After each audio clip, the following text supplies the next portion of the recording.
Bonjour, aujourd'hui je reçois Sandrine Buzyn. Bonjour Sandrine. Bonjour Daniel, merci beaucoup pour ton invitation.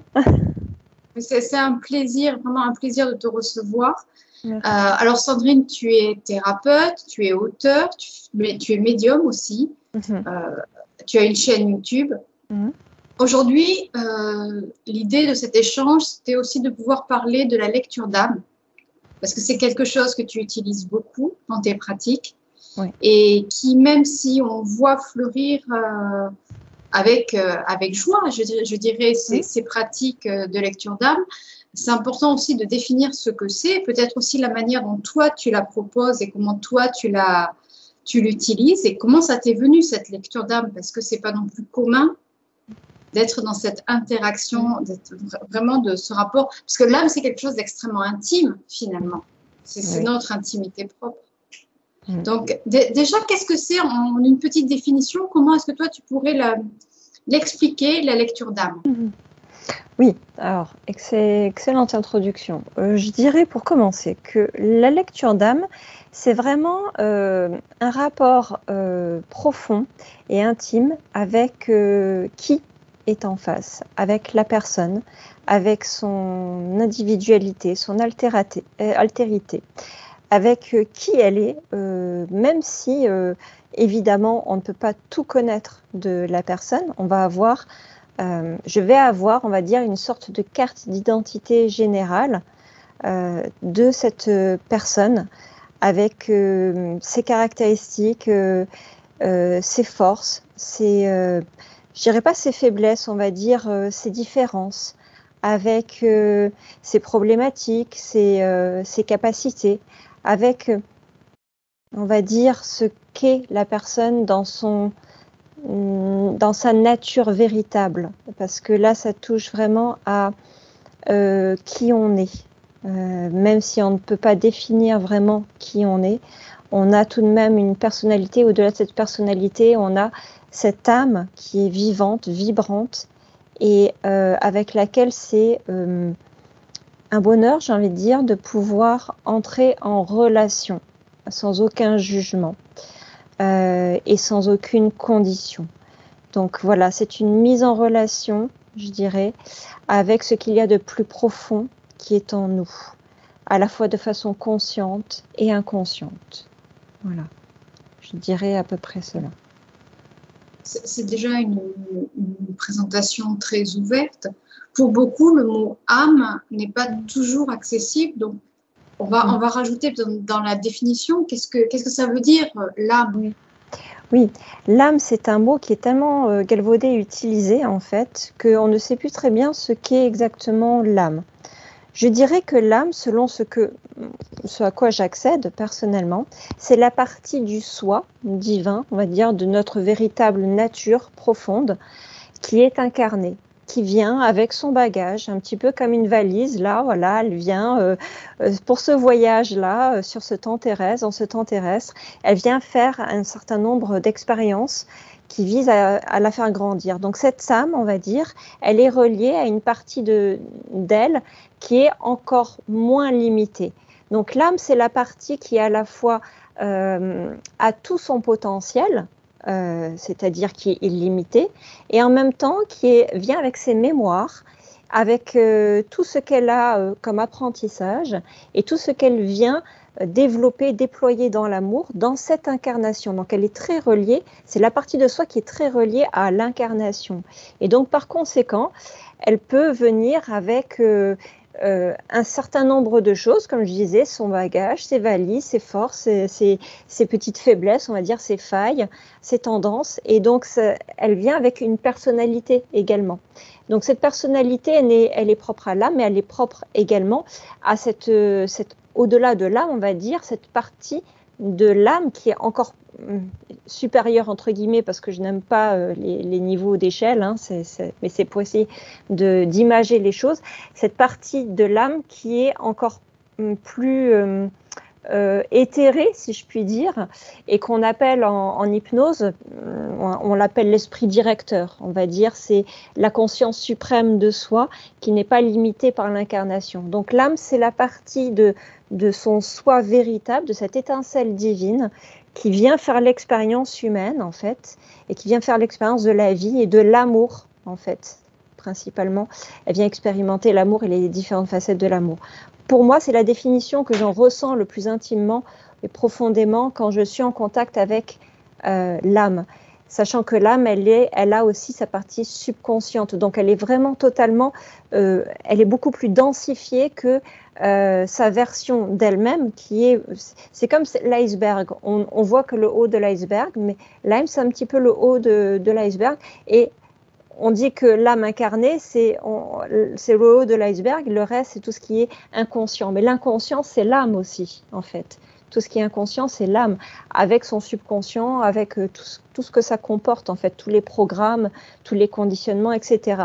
Et si on passe au-dessus, en fait, on a encore une version encore plus élargie de soi-même, encore plus grande, en fait, qui est cette conscience divine qui n'a plus ses limitations ni ses conditionnements, en fait. Voilà, j'essaie de donner la définition qui me semble la plus juste selon ce que je perçois, ce que je constate d'expérience en expérience, en fait.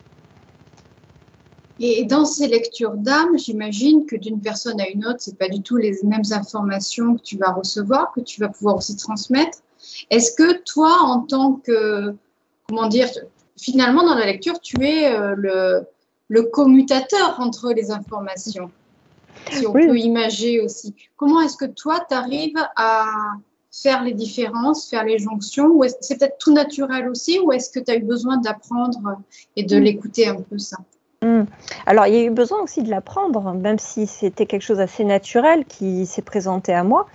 C'est quelque chose qui s'est développé, qui s'est affiné. Hein. C'est en forgeant qu'on devient forgeron.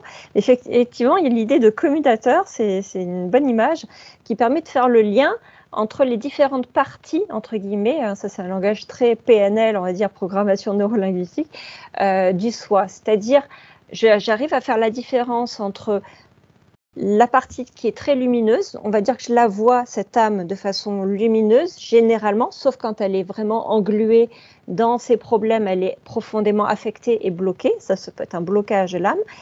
Et je vais avoir généralement cette partie-là, donc qui n'a pas la même vision des choses, qui a une vision beaucoup plus globale et universelle des choses, beaucoup plus ouverte.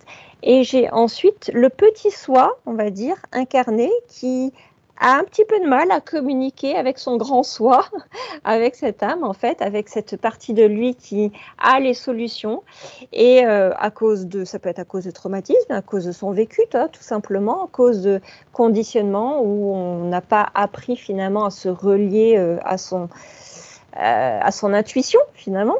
Et donc, je vais percevoir cette partie plus densifiée comme plus sombre, on va dire. Elle va apparaître souvent dans une couleur et dans des tonalités plus sombres.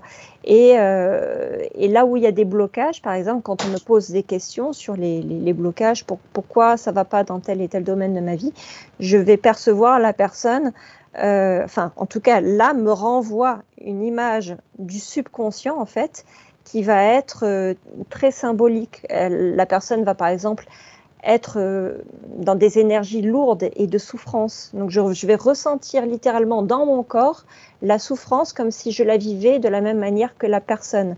Donc c'est comme un adombrement, une incorporation. Ça va même au-delà du commutateur, c'est-à-dire que quelque part, je me laisse incorporer par les énergies, en tout cas par une partie de ces informations-là énergétiques, sans les garder non plus, hein, parce que je les transmute par la suite, mais je vais avoir accès au niveau du ressenti, les tristesses, les émotions, les colères, le sentiment d'anéantissement aussi, parfois ça peut aller très loin. Je vais percevoir exactement l'état d'âme, au sens propre comme au sens figuré, de la personne.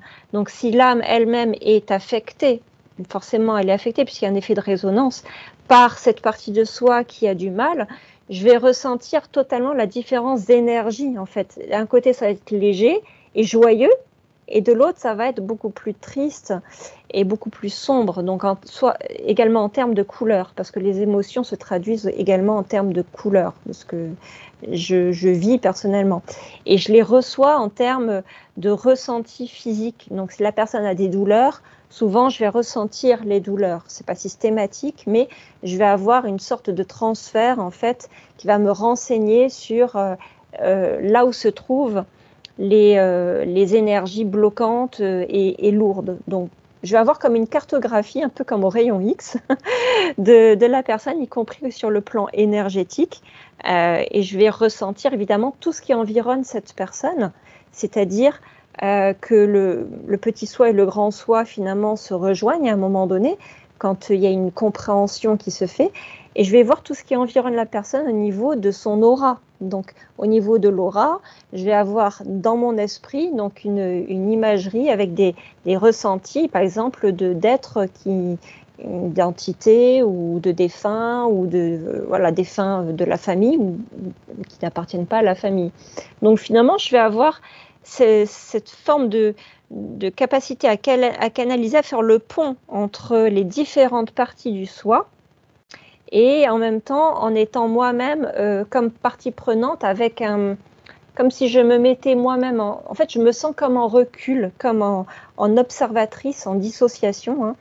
Il y a une partie de moi, ça va être ma propre âme qui va dialoguer avec l'âme de l'autre personne et avec le subconscient de l'autre personne. Tout en étant présente, je vais laisser beaucoup de place à l'autre pour pouvoir la recevoir et l'accueillir. C'est comme ça que je fonctionne en fait. C'est comme ça que j'accueille en fait ce qui se présente. C'est vraiment dans cette sorte de lâcher prise totale et de dire ok, qu'est-ce qui se passe, et j'écoute. Et j'écoute. Cette écoute personnelle qui se présente sous forme d'images, sous forme de sons, de paroles, de flots de paroles, de flots d'informations. Parfois, ça fait des personnes qui sont très dispersées. Alors, par exemple, je donne un exemple, des personnes qui partent dans tous les sens.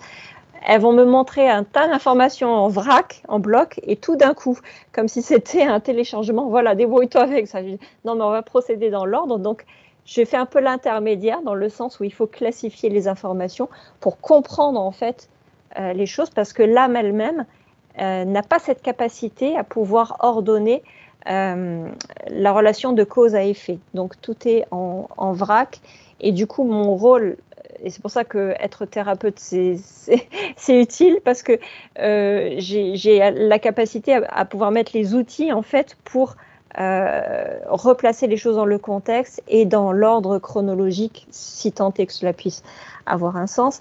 Mais tout de même, dans les événements d'une vie, on va avoir une certaine chronologie, et on va dire des événements racines, ou une racine qui peut remonter même aux vies antérieures. Donc ça peut aller beaucoup plus loin en fait.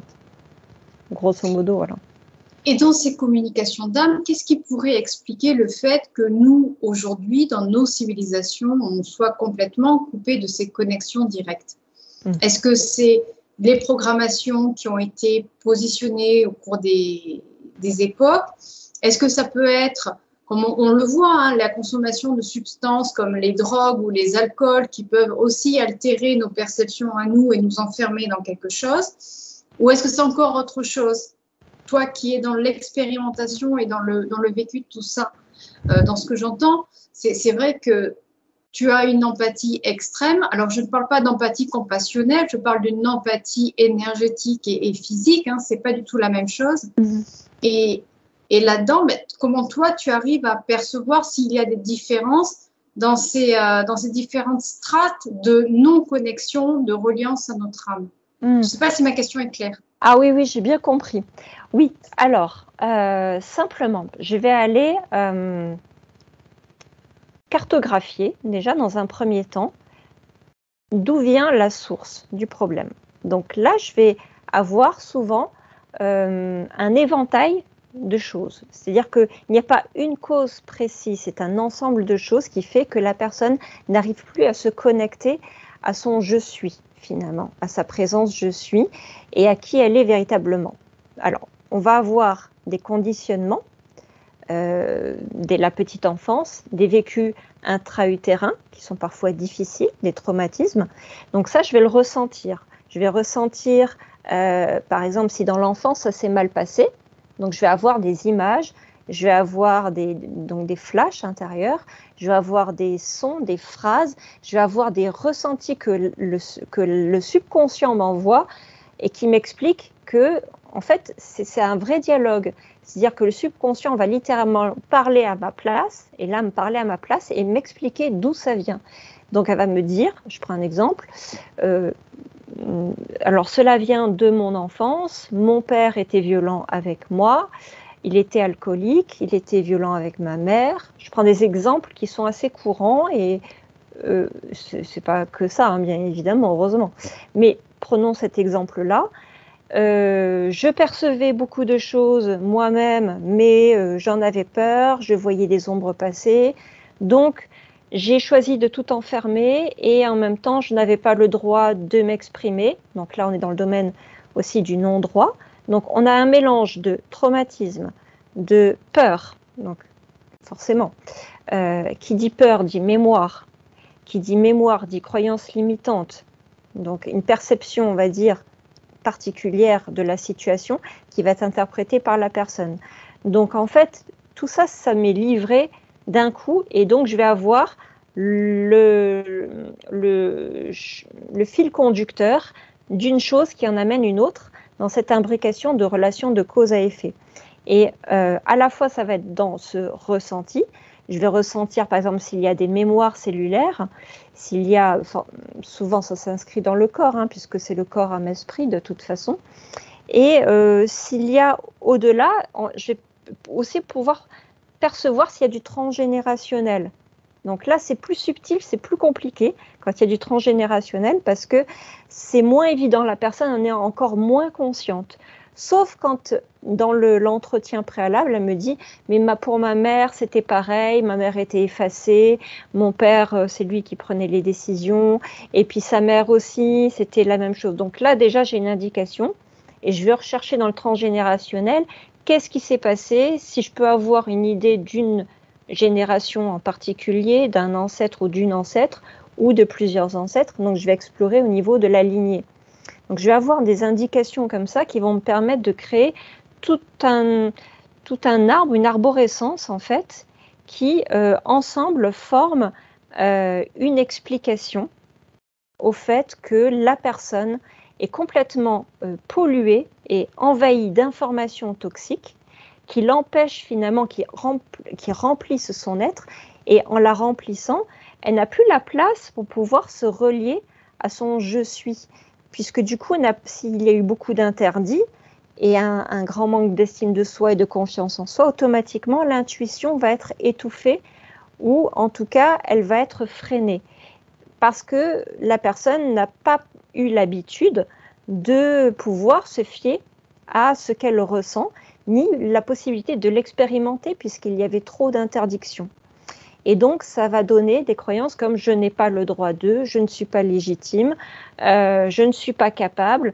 Donc, automatiquement, tout cela, ça ne favorise pas une communication qui soit dans la relation de confiance, ne serait-ce qu'avec soi-même. Et donc, comment percevoir les messages et comprendre même ce qui se passe si on est englué comme ça dans ces blocages, hein, ces verrous, ces freins, qu'ils soient d'ordre psychologique, qu'ils soient transgénérationnels, qu'ils soient même énergétiques, parce qu'il peut y avoir également des cohabitations d'âmes, ça c'est peu connu, mais je vais ressentir, alors peut-être pas toujours, parfois c'est très insidieux les cohabitations d'âmes, il faudra que j'explique ce que c'est. Oui, parce que c'est vrai que je te coupe mes cohabitations d'âmes. Bon, moi, j'irais penser au walker, peut-être, à cette démarche d'interaction, si c'est ça, mais c'est peut-être autre chose. Oui, c'est apparenté, on va dire. Le walking est d'accord, en fait. C'est une âme qui a conclu un accord avec l'âme qui est incorporée dans le corps depuis la naissance, hein, enfin même depuis avant la naissance. Et donc, du coup, cela se fait de façon normale parce que c'est dans le contrat de vie, les contrats d'âme. Par contre, la cohabitation d'âme, elle a deux facettes. Il y a la cohabitation par contrainte, un peu comme quelqu'un qui est violé, c'est-à-dire que ça va être une entité qui va prendre une partie de la place dans le corps de la personne et qui va cohabiter avec l'âme de la personne contre le gré et le libre arbitre de cette âme. Donc là, ça arrive. Pourquoi? Il faut rechercher la cause, en fait. Et donc là, ça va être peut-être qu'il y a eu une très grande fragilisation à un moment donné qui a fait que les corps subtils sont devenus troués comme une passoire, en fait, et on fait passer, finalement, laisser passer des choses qu'on ne voudrait pas laisser passer, mais qui, du coup, passent. Souvent, ce sont des traumatismes, ça peut être dans le ventre de la mère, ça peut être même d'anciennes vies, donc du coup, ça se reproduit à chaque incarnation, ça c'est un peu gênant. Ça peut être des pactes aussi qui ont été conclus dans d'autres vies, et du coup, cette âme devient complètement indésirable à l'heure actuelle parce que la personne a cheminé entre-temps et elle ne veut plus, sauf que le pacte est toujours en cours. C'était une collaboration à un moment donné. Soit l'âme n'a pas voulu s'incarner et occuper toutes les parties de son corps parce qu'elle s'est dit, par exemple, s'il y a la croyance limitante que le sexe c'est sale, la sexualité c'est sale, c'est pas bien, peut-être à cause d'un vœu, peu importe, hein. Il y a peut-être un conditionnement là-dedans de toute façon. Là, du coup, il y a une autre âme qui peut être un ancêtre, par exemple, hein, je prends un exemple, qui dit moi je suis mort dans telle condition, mais ça c'est complètement inconscient, ça se fait souvent avant l'incarnation, ou au moment de l'incarnation en fait. Au moment de l'incarnation, c'est souvent là que ça se passe parce que l'âme elle a dit oui pour s'incarner de toute façon. Donc c'est au moment où l'âme prend peur, elle se dit ah mais d'un coup j'ai peur, moi cette partie-là ça me gêne, j'ai cette mémoire-là, pour moi c'est pas possible. L'autre se propose. Je lui dis, écoute, moi, je suis mort ou je suis morte, et si tu veux pas occuper cette partie-là, moi, je veux bien. En fait, ça me dérange pas. Au moins, j'aurai un corps pour continuer d'exister parce que je regrette de ne pas avoir pu terminer ma vie à l'époque. Et du coup, l'âme va se dire, ok, j'accepte. Et puis, à un moment donné, ça va créer d'énormes complications dans la vie, puisque, en fait, on n'est pas complet, on n'est pas... Normalement, une âme, c'est pour un corps, c'est pas pour plusieurs âmes. Donc, du coup, il va y avoir un problème d'identité qui va là aussi créer des problématiques au niveau de la communication avec son âme, parce qu'avec laquelle on communique, est-ce que c'est avec l'autre âme ou avec la sienne, en fait? Et il peut y en avoir plusieurs. Comment savoir? Alors, comment savoir? C'est que je vais détecter quelque chose à un moment donné, je ne sais pas comment. C'est à un moment donné, je vais ressentir qu'il y a une énergie qui n'est pas la sienne, en fait, qui est une énergie étrange. Donc, je suis obligée d'aller creuser et de demander. Et là, souvent, j'utilise le ressenti, en fait, par les mains, en énergétique, à distance. Je vais sentir qu'il y a quelque chose, une masse, qui occupe une zone du corps. Alors, cette masse, c'est en identifiant, en communiquant avec cette masse, en fait, tout est histoire de communication. Je vais communiquer avec cette masse et cette masse va me dire ce que c'est, si c'est une mémoire, si c'est une charge, si c'est une charge issue d'une vieille mémoire problématique. Et si c'est une conscience, je vais ressentir que c'est une conscience, parce que la conscience, c'est pas comme la mémoire. La mémoire, elle, c'est un résidu d'un vécu. Alors que la conscience, elle est beaucoup plus énergique, elle est beaucoup plus forte, elle est beaucoup puissante, et souvent elle va se rebeller, elle va dire ne me touche pas, ne m'approche pas, elle va me dire. Donc là, je vais me dire, ok, il y a quelque chose qui parle, qui semble-t-il n'est pas cette âme, et là, je vais questionner, je vais dire, qui es-tu? Je vais demander, qui es-tu? Alors souvent, ils ne sont pas toujours d'accord pour communiquer, donc il faut vraiment insister. Je te veux pas de mal, rassurer, voilà, si c'est une entité, si c'est vraiment quelque chose de négatif, je vais le ressentir comme étant très agressif, comme étant hostile même. Mais quand c'est une incorporation d'âme, ça va être plus de la peur, j'ai pas envie de partir en fait, ça va être plutôt une énergie de peur, d'insécurité, voire de rejet. Non, ne m'approche pas, ok, mais c'est pas le même type d'énergie. C'est comme quand vous avez en face quelqu'un qui est agressif et quelqu'un qui a plutôt peur. On va tout de suite, tu vas tout de suite ressentir si cette personne, elle est dans telle ou telle énergie, ça c'est la portée de tout le monde. Et donc en fait, c'est la même chose au niveau de la conscience. Je peux distinguer l'identité de l'âme, qui est dans le corps, l'âme principale, Et l'autre âme, ou les autres âmes, parce qu'il peut y en avoir plusieurs, moi je peux en parler parce que je l'ai vécu, j'en avais 4, donc autant dire que j'avais une toute petite place dans mon corps.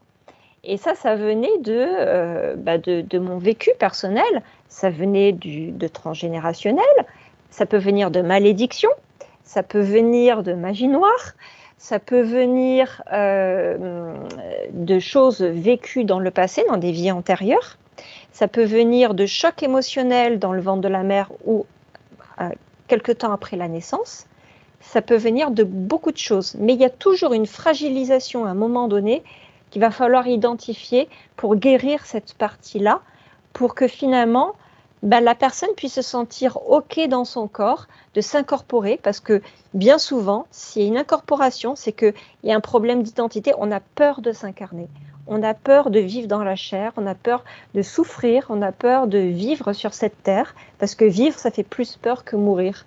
Et souvent, la personne est dans le regret de l'au-delà. Donc, elle a dit oui, puis à un moment donné, peut-être que j'aimerais bien retourner là-haut, c'est pas possible, service après-vente, vous voulez pas?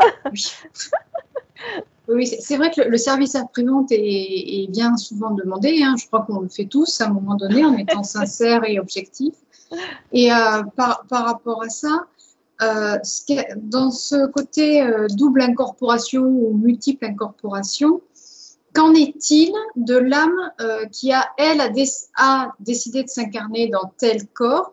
Est-ce que quand il y a plusieurs incorporations, est-ce que finalement il n'y a pas des morceaux de cette âme qui restent ailleurs? Comment ça se passe? Parce que finalement, quand on dit qu'il y a plusieurs incorporations dans une enveloppe physique, c'est que chacune n'est pas entièrement incarnée. Donc, où sont ces autres morceaux d'âme? Les morceaux d'âme de la personne, de l'âme principale du corps. Oui. Alors, bien souvent, et d'ailleurs pour la plupart des gens, hein, c'est valable pour tout le monde, je dirais quasiment, hein, à moins que vraiment on soit totalement complet. Bien sûr, ça existe. Mais pour beaucoup de gens, il y a de toute façon des fragments d'âme qu'on a laissés à telle ou telle époque, que ce soit dans notre vie présente ou dans des vies passées. Donc, d'autant plus valable pour ce type de configuration-là, où l'âme, finalement, déjà n'est pas complète, où elle a des peurs. Donc, déjà, se dire que si elle a des peurs, c'est qu'il y a quelque chose qui a été un mal vécu. Voilà. Donc, ce mal vécu, si on remonte un petit peu le fil du temps, je vais regarder, par exemple, sur un biomètre, donc en radiesthésie, je vais regarder quel est le pourcentage d'âme qui a été perdu dans cette vie, et quel autre dans d'autres vies, par exemple. Et donc là, la personne va pouvoir me renseigner et je vais lui dire, OK, est-ce que vous avez vécu des chocs émotionnels majeurs dans votre vie présente et à quelle époque? Donc là, je vais pouvoir évaluer et ensuite faire une récupération d'âme, en fait, pour que non seulement l'âme, elle a besoin d'accepter cette incarnation et toutes les parties du corps, déjà il y a un travail de guérison là-dessus, mais d'abord, ça passe par ça, avant de récupérer les morceaux d'âme. Et ensuite, il faut dire à ces morceaux d'âme, OK, vous êtes bloqué à ce moment-là, dans telle et telle histoire, sauf que ces histoires sont terminées. Vous avez la possibilité aujourd'hui de venir être complet, d'être guéri, d'être libéré, délivré en fait, et de pouvoir revenir complètement assaini et de continuer votre vie d'une autre façon au lieu de tourner en boucle une information, parce qu'on est purement dans de l'information puisque l'événement a déjà disparu, mais c'est l'information qui reste. Et l'âme, les morceaux d'âme, il y en a plusieurs hein, généralement, d'ampleurs différentes suivant l'intensité des chocs reçus, mort violente, maladie, accident, guerre, personnes brûlées sur un bûcher. Là, généralement, le taux de pourcentage de l'âme est inférieur à 65% dans l'intégration du corps, en fait. Elle a moins de 65% d'elle-même quand il y a quelqu'un qui a été brûlé sur un bûcher ou dans un incendie aussi, parce qu'il y a eu vraiment une perte de matière, mais aussi une perte énergétique. Donc l'âme n'a pas eu le temps de se constituer, se reconstituer quelque part. Donc il va falloir rassembler tout ça et guérir.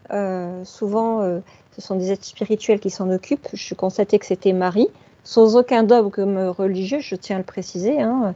Il n'y a pas d'histoire de dogme, de religion catholique ou quoi que ce soit, ni chrétienne.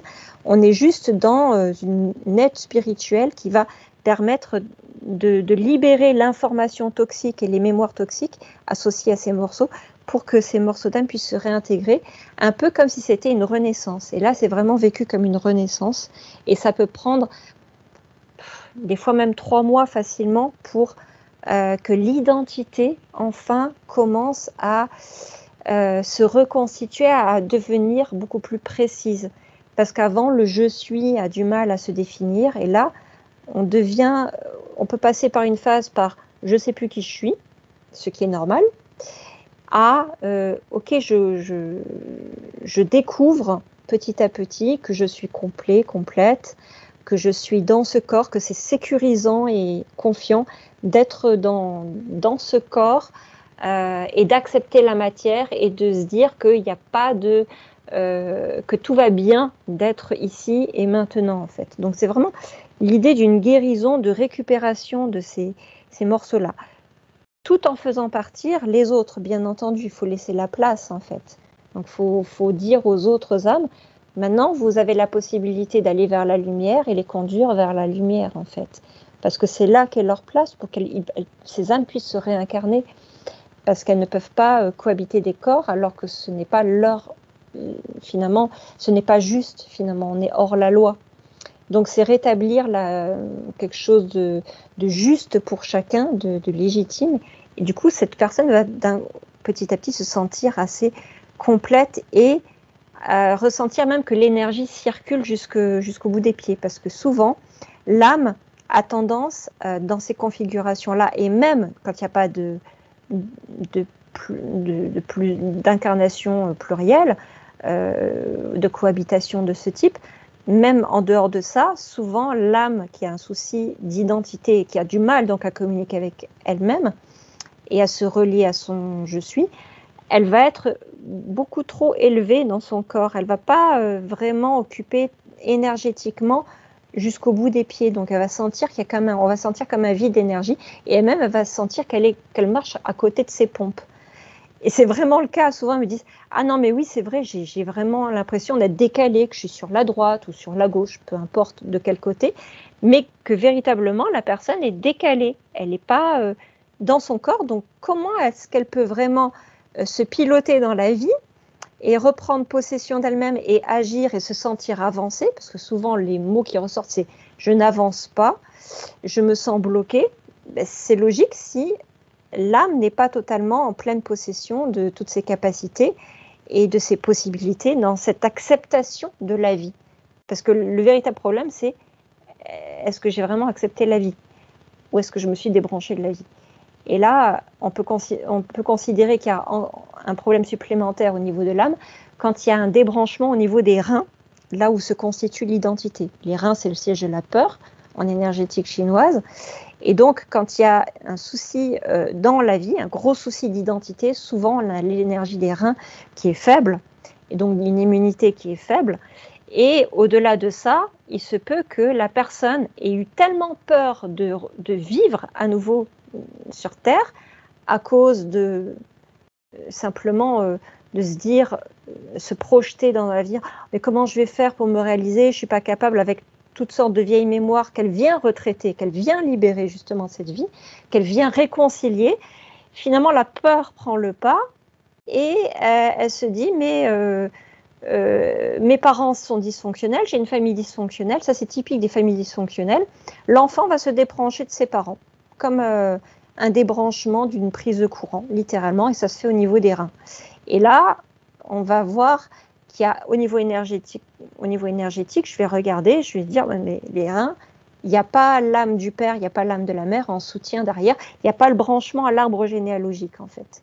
Et donc là, c'est encore une autre problématique que je dois, qui est importante de considérer. Donc là, dans cette lecture d'âme, c'est vraiment un scanning, on va dire, de toute l'identité et de toutes les causes qui peuvent faire que la personne ne va pas bien. Alors, avec l'expérience que j'ai au niveau thérapeutique, enfin en hypnothérapie et en énergétique, je vais le coupler forcément. Donc, ça va être une lecture d'âme qui va considérer tous les aspects du corps, âme, esprit, en fait.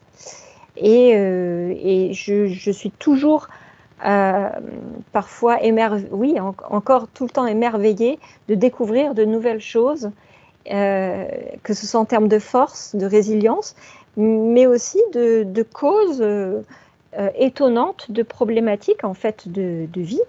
Il y a des personnes qui ne sont pas qui viennent sur Terre pour la première ou les premières fois, qui ont une difficulté d'incarnation parce qu'elles ont vécu des vies dans l'amour inconditionnel et d'un coup se retrouver face à la dualité, c'est très difficile. Donc du coup, parfois, ça vient de la différence, du choc de civilisation, pourrait-on dire, entre une civilisation très évoluée dans l'amour et une mission, entre guillemets, oui, parce qu'elles viennent s'incarner pour un but particulier, où finalement elles se heurtent à quelque chose qui les... vu que ce sont des personnes hypersensibles, elles se disent j'arrive pas à évoluer dans un monde avec si peu d'amour. Donc ça, rien que ça peut les bloquer aussi. Parfois, c'est juste guérir une mémoire et accepter finalement qu'elles sont là à leur juste place et que la dualité, elles n'ont pas besoin de la rejeter totalement non plus. Donc, tu vois, ça revêt plein d'aspects différents. Il y a toute une palette, mais là, c'est l'âme qui va me montrer directement ou indirectement ou de fil en aiguille. Ça dépend. Des fois, c'est une enquête avec un puzzle, et des fois, ça vient d'un bloc, enfin très rapidement. Donc, ça dépend vraiment des âmes. C'est vraiment au cas par cas. Il y a des âmes qui ont parfaitement conscience de tout ce qui ne va pas, et d'autres qui n'ont pas tellement conscience de ce qui ne va pas. Donc, il va falloir fouiller comme une enquêtrice. Je vais devoir creuser la question et poser beaucoup de questions. Mais pourquoi tu dis ça? Et pourquoi tu ressens ça? Et qu'est-ce qui fait que tu ressens ça? Et ça vient de quoi? Est-ce que tu peux me montrer? Donc là, du coup, ça va être vraiment une âme qui va être elle-même un peu perdue, on va dire, qui s'est un peu égarée en chemin. Et je vais revenir à cette image. Donc, ce que tu as dit, c'est différentes incarnations cosmiques. Est-ce que quand l'âme s'incarne dans un corps, elle est là pour aider à nettoyer les traumas génétiques, biologiques, organiques, ou pour une autre action plus spirituelle ou plus ouverte, peut-être de découverte, d'expérimentation juste dans la matière? C'est aussi ça l'interrogation. Ou alors, est-ce que c'est peut-être les deux, tout simplement, en fonction des projets d'incarnation? C'est-à-dire, est-ce que je m'incarne pour réparer ma lignée, pour aider cette lignée particulièrement, qui n'est peut-être pas en rapport avec l'âme? Je sais, pour certains, ça peut paraître... Je pense que pour beaucoup, ça va être extrêmement complexe parce que c'est, comme tu le dis, c'est multiple. C'est du quantique par excellence.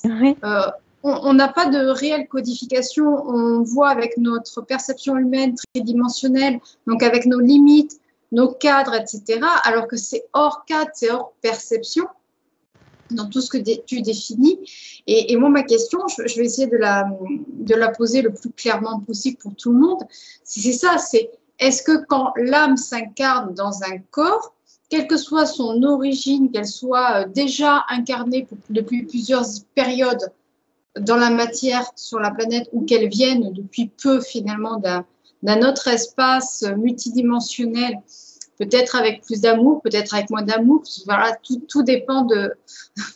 Voilà. Qu'est-ce qui fait en fait de pouvoir identifier, est-ce que c'est pour guérir quelque chose ou est-ce que c'est pour une expérimentation? Est-ce que c'est possible déjà de différencier les deux? Oui, déjà c'est possible de différencier les deux. Et généralement, il y a les deux. Ce n'est pas que pour un seul objectif, dans tous les cas. On s'incarne avant tout pour son évolution personnelle. Déjà pour apprendre, mais pas que. On vient expérimenter les différentes facettes de l'amour et aller aussi guérir les lignées. Donc éclairer là où il y a de l'ombre, en fait. Ensuite, il y a des âmes qui ont des missions spécifiques. Donc là, alors, je vais différencier les deux. Il y a des âmes qui ont pour mission spécifique de guérir leur lignée, de se guérir elles-mêmes. Ça va être leur principal objectif d'incarnation. Quelle que soit leur origine, quel que soit leur parcours, elles sont venues pour se guérir, pour guérir leur lignée. Ensuite, on a la configuration, enfin, il y a également se réaliser dans la vie, parce que ça n'aurait pas de sens que ne considérer que ça. C'est un objectif à part entière, mais comment est-ce qu'on se réalise? Donc, on a tous des appétences, on a tous des capacités. Donc là, les questions systématiques qui reviennent, et ta question est particulièrement pertinente, parce que si on n'a pas d'objectif, où est l'intérêt finalement? Donc, on s'incarne parce qu'on a une envie, un désir profond qui est motivé et qui fait qu'on accepte et qu'on nous-mêmes, on est en demande, parce que c'est l'âme qui est en demande d'incarnation, hein, c'est personne d'autre. Hein. C'est nous qui choisissons, parce qu'on a envie de revenir, quel que soit le lieu, quelle que soit la planète, etc. Donc, au-delà de soi, on va dire qu'on a besoin de se réaliser, pas que dans la guérison, on a besoin peut-être aussi d'apporter une guérison pour les autres. Donc, ça va être peut-être des gens qui vont être guérisseurs plus tard dans la thérapie, d'autres qui vont en vouloir être enseignants, d'autres. On a tous des envies. Et quand une personne qui me dit « je n'ai pas de passion », c'est une personne qui a oublié en fait ce qu'elle aime. Parce qu'en réalité, on a tous des passions, quelque chose qui nous anime, dans l'anima, hein, au sens propre. C'est-à-dire quelque chose qui est notre feu intérieur, qui fait qu'on est motivé pour avancer. Quand il y a une perte de motivation, ça devient de la dépression, ça devient une perte de sens. Donc le sens de la vie, voilà, l'objectif, quel est mon chemin de vie, quel est le sens de ma vie, cette question, elle est au cœur de l'âme, parce qu'elle vient pour créer du sens. Et donc, ça va s'exprimer de différentes manières. Des personnes qui vont être plutôt dans l'art, d'autres qui vont être plutôt vraiment attachées à cultiver la terre. On va avoir plein de possibilités. Et ça, c'est soit je vais le percevoir clairement, soit la personne va me donner des indications également, parce que parfois, c'est à la personne de découvrir elle-même, et ce n'est pas à moi de donner la réponse, puisque c'est à elle de se découvrir aussi. Et il y a des personnes qui... outre le fait de venir prioritairement, on va dire, si c'est de la priorité, c'est vraiment pour soi et guérir quelque chose en soi, des blessures profondes et en même temps éclairer ses lignées, qui ont des missions spécifiques, on va dire. Ces missions spécifiques, ce sont des gens qui vont aller vraiment, dès le départ, avoir un idéal de vie, souvent qui se manifeste très jeune, très petit, ou... si je prends mon exemple, on va dire mon exemple, voilà, c'est celui qui me vient en tête. Mon rêve, c'était d'enseigner, de transmettre en fait la connaissance. Donc c'était mon rêve de toute petite, d'aussi loin que remonte ma mémoire. Et finalement, ça s'exprime. Donc en fait, ces centres d'intérêt, on peut les retrouver dans notre prime enfance. Et je n'avais pas pensé à l'aspect de la guérison. Même si ça s'est exprimé plus tard à l'âge adulte, les choses se précisent parce qu'on a besoin de passer par différentes étapes prioritaires pour que finalement l'histoire se déroule et qu'on découvre quelque chose nous concernant et qu'on va mettre à contribution, qu'on va réaliser concrètement, qu'on va semer dans la terre, dans la réalité concrète. Et donc là, ça va être des missions spécifiques. Donc, ces missions spécifiques, elles peuvent être diverses et variées. Il y en a autant que de possibilités, en fait. Donc, ça peut être des projets humanitaires comme des projets très particuliers. Ça peut être dans la science, ça peut être dans les nouvelles technologies, ça peut être vraiment à tous les niveaux. Donc, en fait, ce n'est pas une seule chose. Généralement, c'est une imbrication de plusieurs objectifs. Et d'ailleurs, on le retrouve en numérologie, où on a différentes phases. On vient avec un type de chemin de vie, on va dire c'est l'arrière-plan, c'est le paysage, et ensuite ce chemin de vie va s'exprimer comme si on avait un chemin avec différentes bifurcations. Et donc on a, si je prends cet exemple-là, là vraiment on a une meilleure compréhension de ce qu'on est venu incarner en numérologie. Là, ça vient compléter souvent la lecture d'âme. J'aime bien regarder, parce qu'en numérologie, on a comme une cartographie extrêmement précise de la personnalité, du caractère, du karma, c'est-à-dire de ce qu'on est venu finalement nettoyer, libérer, améliorer, booster, exprimer. Hein. Ce n'est pas quelque chose de négatif, bien au contraire, ce sont des potentialités en devenir, on peut le voir différemment, positivement en tout cas. Et d'ailleurs, ce sont des forces positives. Et puis, on va voir comment se réaliser par rapport à différentes tendances dans la vie. On va avoir 3 grandes tendances dans la vie et on va voir 4 grandes réalisations dans la vie.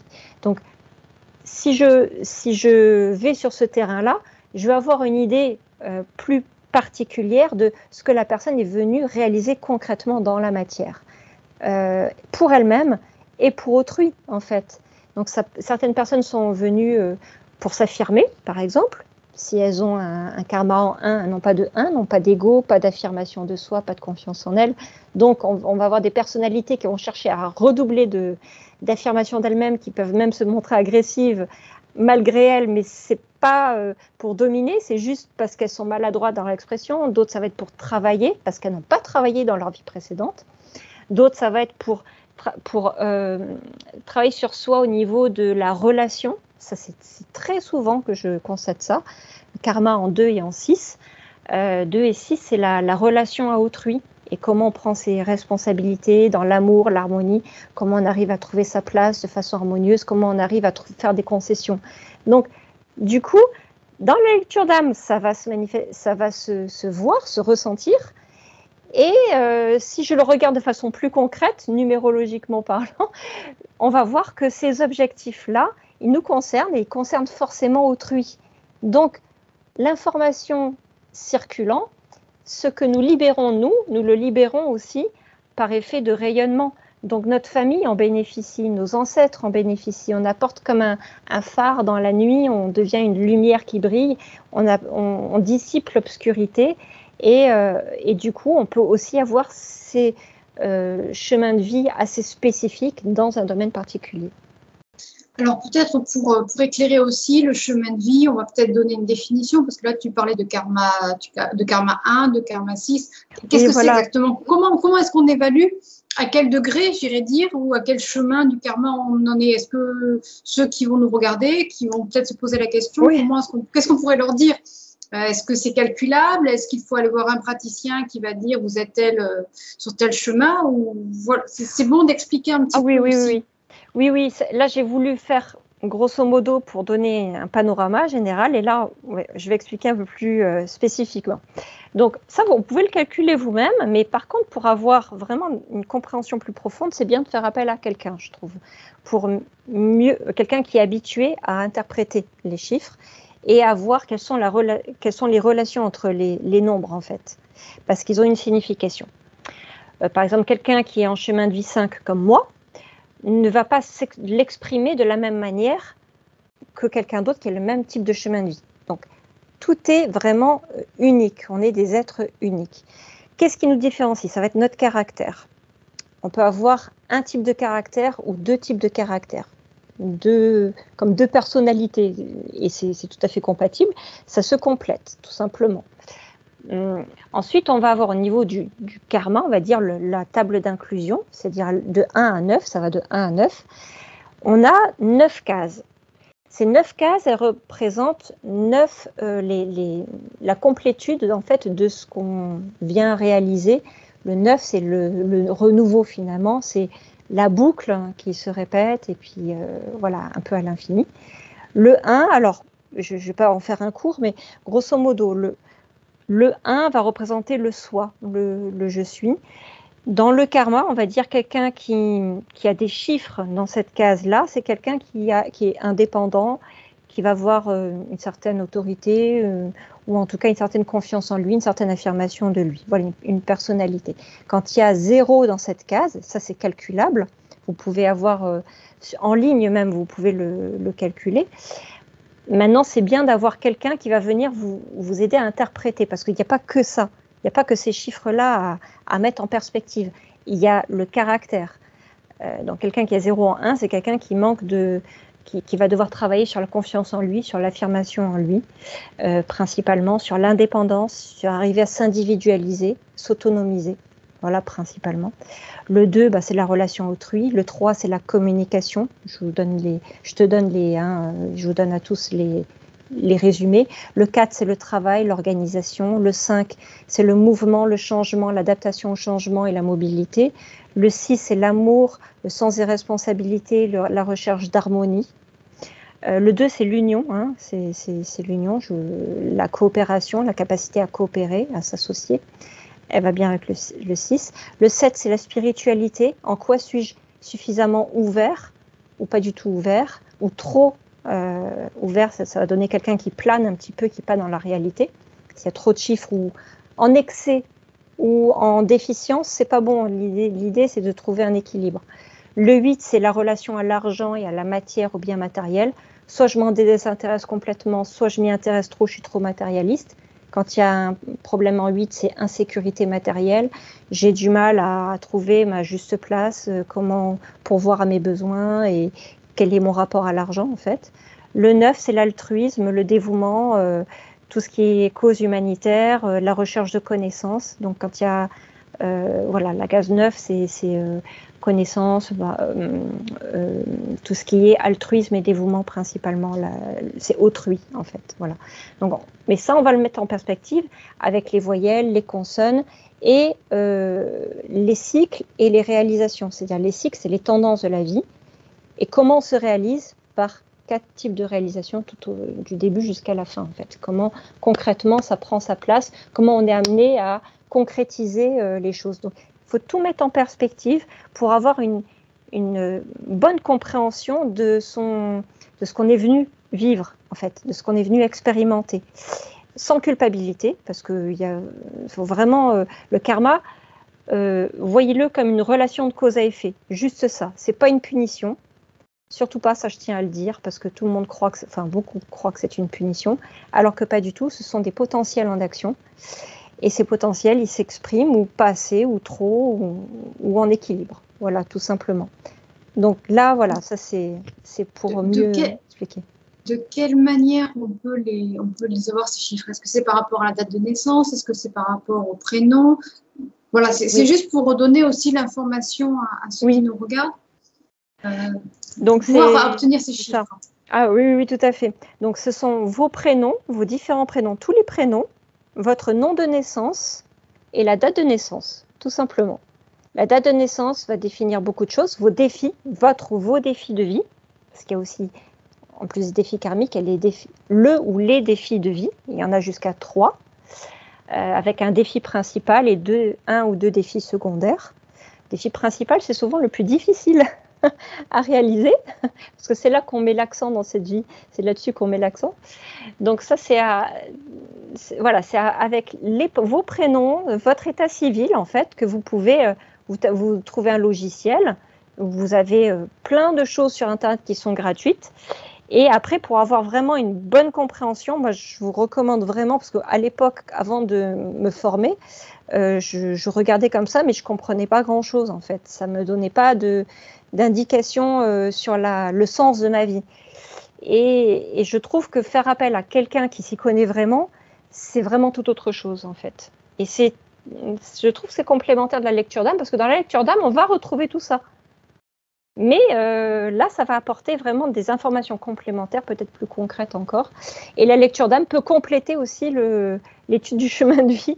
Et c'est ça qui est rigolo, parce que le chemin de vie va donner des tendances, mais dans ce que je peux percevoir, par exemple, je peux percevoir, par exemple, quelqu'un qui va tirer les cartes, je peux percevoir quelqu'un qui adore la mécanique, je peux percevoir quelqu'un qui adore les chevaux, et pour qui ce serait bon de faire, par exemple, ça peut être en faire pour soi, pour trouver son équilibre, pour prendre confiance en soi, comme de l'art-thérapie.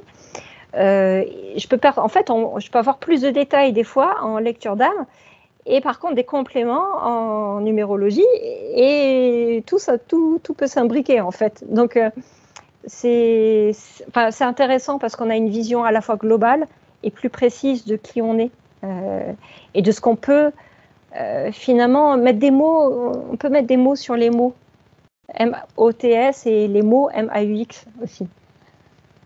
Mais là, on est encore une fois sur l'incarnation terrestre, hein, dans la mesure où l'âme est multidimensionnelle. Est-ce que, quelque part, dans cette incarnation terrestre, il y a une connexion à l'âme qui est uniquement tridimensionnelle ou est-ce qu'elle est multidimensionnelle? Je reformule ma question parce qu'elle est peut-être un peu floue.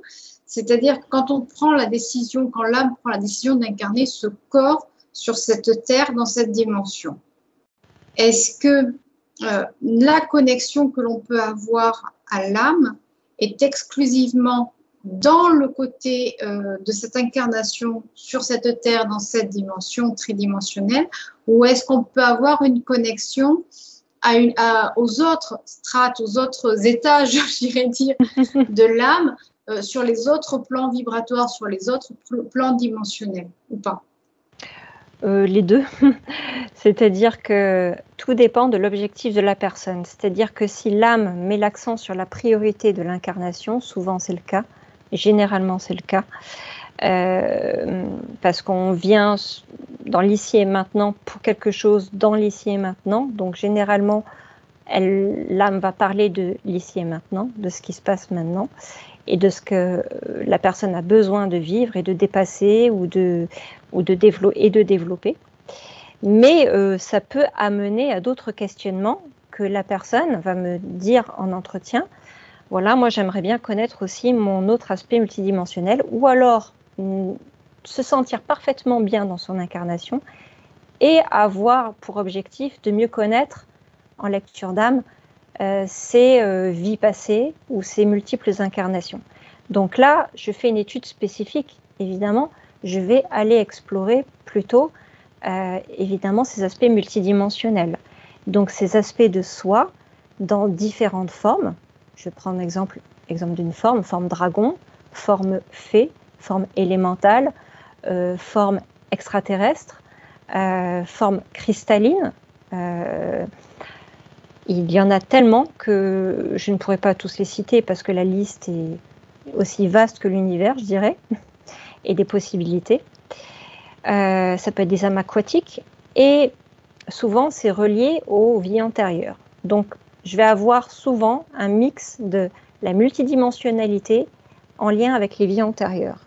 Donc là, je vais remonter, donc là il y a une étude que je fais qui concerne les origines galactiques et une autre que je fais spécifique pour les vies antérieures, parce que c'est bien de ne pas tout mélanger non plus. Donc les origines galactiques peuvent mener à la multidimensionnalité et vice-versa. Ce qui fait que dans une même étude, on peut voir les deux aspects, ou alors l'âme décide de ne voir qu'un seul aspect parce que c'est celui-là qui est important. Parce que l'étude, par exemple, va aller spécifiquement explorer les vies antérieures, parce que c'est important pour l'âme de dire, voilà, il s'est passé ça, et que tu en prennes conscience, alors que ce n'était pas prévu. Et dans l'aspect de la multidimensionnalité, idem, je peux avoir une bifurcation sur les vies antérieures, où l'âme a été dragonnière, par exemple, où elle a été guerrière, beaucoup. On a des âmes qui ont des tendances, hein. On a une sorte d'identité, hein, une sorte d'ADN en fait, qui fait qu'on garde. Pourquoi est-ce qu'on se reconnaît en tant qu'âme sans notre corps physique? Parce qu'on a une identité comme un noyau dur, un ADN qui de vie en vie, de fil en aiguille finalement, on se reconnaît. On a ce fil conducteur, ce fil d'Ariane. Et c'est ça qui est extraordinaire, c'est qu'on va reconnaître des caractéristiques communes à toutes les vies, avec des nuances bien entendu, mais avec des caractéristiques communes. Et donc, dans la multidimensionnalité, si je veux percevoir une âme dragon, par exemple, ben, je vais constater que dans une ou plusieurs vies, soit elle a été dragon, effectivement, parce que c'est pas un hasard, si dans sa multidimensionnalité elle est dragon, généralement c'est qu'elle l'a été, ou en tout cas reptile, ou reptilien. Et il peut y avoir des vies de combat, des vies de gardiens de lieux aussi, ça peut être des gardiens de lieux. Il y a plein de possibilités qui peuvent s'exprimer. Donc, finalement, en fonction de la formulation consciente lors de l'entretien, donc quand on discute, avant que j'aille explorer, la personne va me dire, bah, moi, ce qui m'intéresse, pour l'instant, j'ai vraiment besoin de ça, de savoir ça. J'ai besoin de savoir qui je suis, quelle est mon origine, parce que ça fait partie de son identité, et je le conçois complètement, et que ça peut venir justement nourrir son identité terrestre. Donc, pour le coup, c'est intéressant aussi de passer par ça. Comme quoi, on a plein de chemins et de cheminements, que ce soit par la multidimensionnalité, par ses vies passées et la vie présente. Et une chose peut en amener une autre, en fait. Donc, c'est très, très riche et très vaste, en réalité.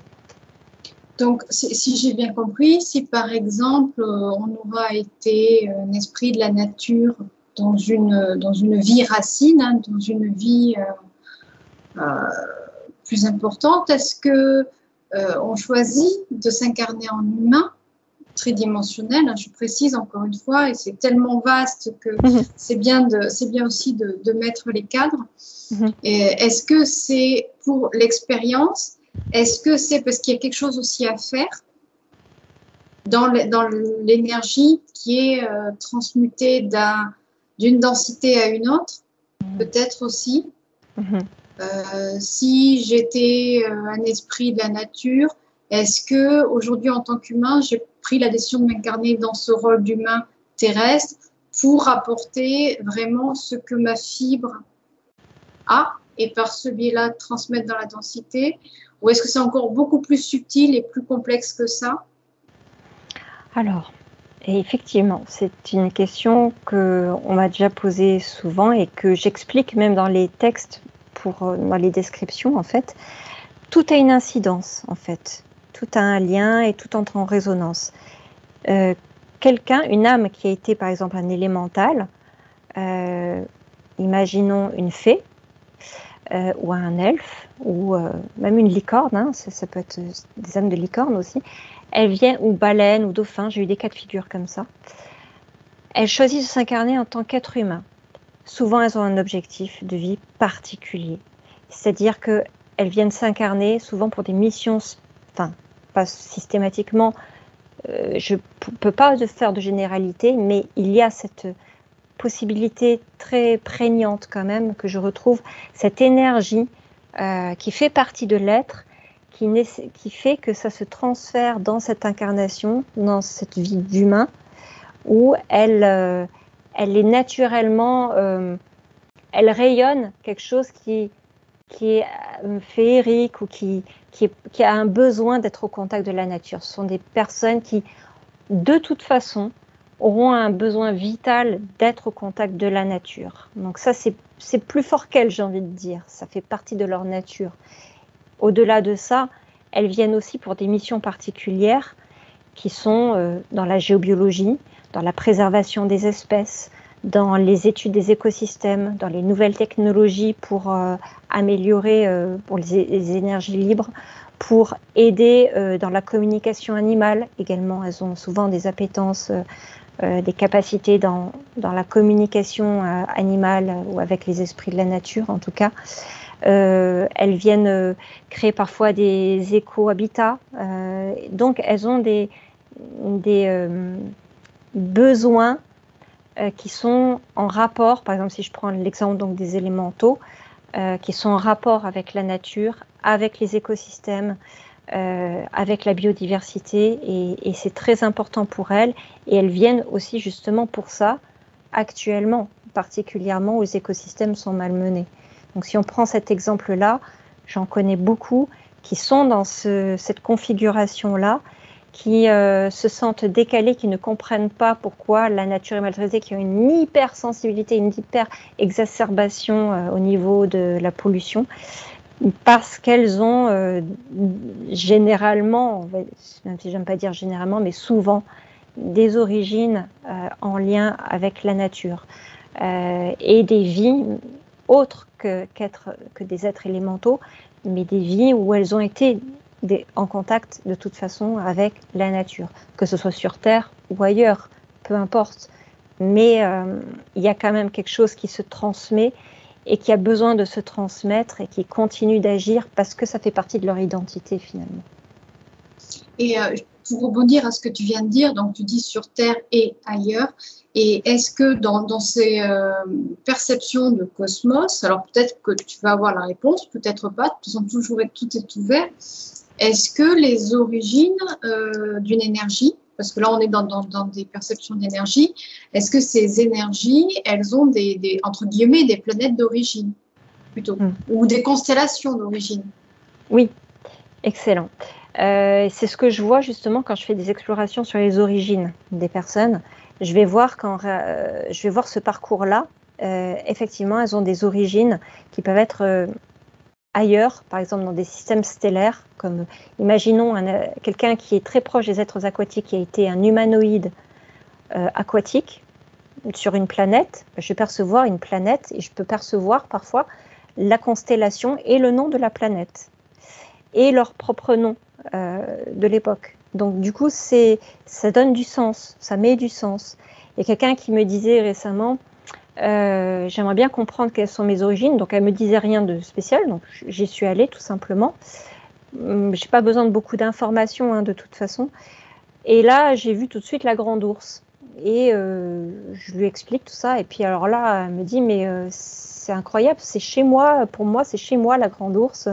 Voilà, et puis je lui donne le nom de l'étoile, Doubé, voilà, et il se trouve que par recoupement que je fais, puisque je fais pas mal de canalisation pour des recherches sur les origines de la Terre et de l'univers, j'en ai même écrit un livre, et puis je communique beaucoup sur les origines de l'humanité, etc. Là, en ce moment, j'ai plein d'infos là-dessus. Du coup, j'ai des informations qui concernent certaines époques, qui peuvent correspondre à des époques où ces personnes ont vécu. Donc, des fois, il y a un contexte historique, même il s'est passé ci, il s'est passé ça, à telle époque, et vous aviez tel rôle, vous étiez par exemple prêtre ou prêtresse, ou vous étiez quelqu'un qui était plus dans, des gens qui travaillent plus dans l'administration, dans la gestion de territoire, ou des choses comme ça, ou alors dans de la communication, enfin, c'est très varié, c'est comme sur Terre, il y a plein de professions et d'activités, voilà, d'aller chercher le nom. et on va le retrouver dans l'incarnation présente aussi. C'est ce qui est assez étonnant et marrant à la fois, c'est qu'on va voir à la fois au niveau des origines, des constellations, des types d'incarnations, et même si elles sont un peu différentes les unes des autres, on va retrouver quand même parfois des choses en commun. Alors, il y a des personnes qui aiment bien plusieurs types de configurations, des gens qui ont été principalement guerriers, d'autres qui ont été principalement dans la prêtresse, d'autres qui ont été prêtres, d'autres qui ont été particulièrement enseignants, mais bien sûr, elles sont pas venues, elles se sont pas incarnées pour faire que ça. Donc après, on va retrouver des origines qui peuvent être très, très diversifiées en fait. C'est très intéressant parce que en effet, c'est diversifié et puis ça ouvre aussi le spectre. Moi j'ai plein de questions en fait qui peuvent arriver, mais ah oui, oui, oui. On va peut-être pas tout faire en même temps parce que là, je vois aussi le temps qui défile. Je ne vais pas t'entraver trop non plus, mais non, ça va. Qu'en est-il quand on parle de planètes ou de cosmos ou de constellations d'origine? Qu'en est-il par rapport à la lecture d'âme et à la communication d'âme quand on a le sentiment? Alors, je ne parle pas d'âme sœur ou de flamme jumelle, ça, c'est des appellations c'est des appellations purement tridimensionnelles. Mais le concept de reconnaître une âme, de reconnaître une personne d'âme à âme, de se rappeler peut-être de vie commune, de vie antérieure commune, quels que soient les différents plans. Est-ce qu'on est toujours dans la lecture d'âme, on est toujours dans la connexion de l'âme ou c'est encore autre chose? Oui, on est toujours dans la communication avec l'âme puisque les âmes communiquent entre elles. Et il y a cette notion-là qui peut apparaître au cours d'une lecture, surtout si la personne en fait la demande. Parce que ce n'est pas quelque chose qui va peut-être apparaître spontanément, pas souvent. En général, c'est focus sur l'âme de la personne. Cela étant, la personne prévoit une liste de questions, généralement, et parfois, cela bifurque vers ce type de relation d'âme, de se dire, je ne comprends pas, j'ai vécu telle relation avec telle âme, ça s'est bien passé, ou pour d'autres ça s'est mal passé, j'aimerais comprendre, est-ce qu'il y a une relation d'âme, voilà, quelle que soit l'origine, l'époque, etc. Donc là, effectivement, ça rentre en plein dans la lecture d'âme, puisque par l'intermédiaire de la connexion avec cette personne, je vais avoir accès à l'autre âme. Donc j'ai peut-être, des fois j'ai besoin du prénom, mais pas toujours. Mais généralement, si on me donne un prénom, éventuellement une date de naissance concernant cette personne, je peux la situer et savoir si ce lien d'âme, il est pollué ou s'il est plutôt sain, on va dire, si on fait simple. Voilà. Sans parler de karma. Mais je vais regarder si déjà elles se sont connues une ou plusieurs fois. Et ça, généralement, c'est quelque chose qui vient assez facilement, en fait. C'est un petit peu du métissage d'âme, tout ça. C'est-à-dire que d'incarnation en incarnation, de constellation en constellation, de lien avec l'autre, avec d'autres âmes, etc. On crée de nouvelles connexions énergétiques. C'est un petit peu du métissage. Oui, dans ce sens-là, oui, tout à fait. C'est une comment dire, une véritable connexion, je vois comme un réseau neuronal où on est interconnecté. Alors plus particulièrement avec un certain nombre d'âmes qui souvent peuvent faire partie de notre groupe d'âmes dans l'au-delà, ou ne pas faire partie de notre groupe d'âmes, mais qu'on retrouve récurremment dans les relations parentales, par exemple, frères-sœurs ou amicales, etc. Et du coup, on fonctionne souvent. Alors, il y a de nouvelles âmes qui arrivent régulièrement, de toute façon, ou des âmes qu'on a côtoyées peu, et puis de temps en temps, on les retrouve.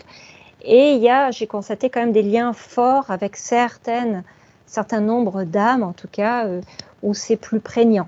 En tout cas, ça forme une sorte de grand réseau neuronal, puisque pour moi, un neurone, c'est une sorte de conscience individuelle. Et ça crée cette toile-là, en fait, ce web de conscience. Et est-ce que pour une incarnation d'âme dans un corps, dans une famille, est-ce qu'il est nécessaire que toutes les âmes de la même famille appartiennent à la même source, à la même planète, à la même constellation d'origine? Ou est-ce qu'il est possible que dans une même famille, il y ait des origines complètement différentes? Souvent, ce sont des origines complètement différentes. Ça n'est pas, c'est loin d'être systématique qu'une même famille, que tous les membres d'une même famille appartiennent à la même souche, on va dire, la même constellation ou proches, on va dire, les unes des autres. Donc ça, c'est assez rare. On va dire que c'est très diversifié, en fait.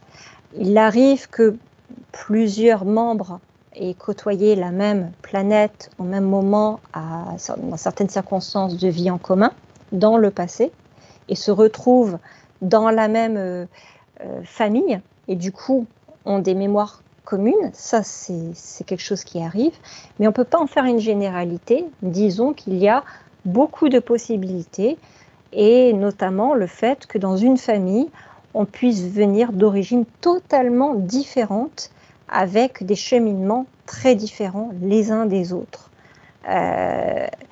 Avec toutefois des points communs, puisqu'on ne se retrouve pas par hasard, c'est pour justement travailler sur soi et dans le rapport à l'autre, puisqu'on fait effet miroir, et par conséquent, c'est qu'il y a des choses en commun que l'on a, mais indépendamment parfois de nos origines.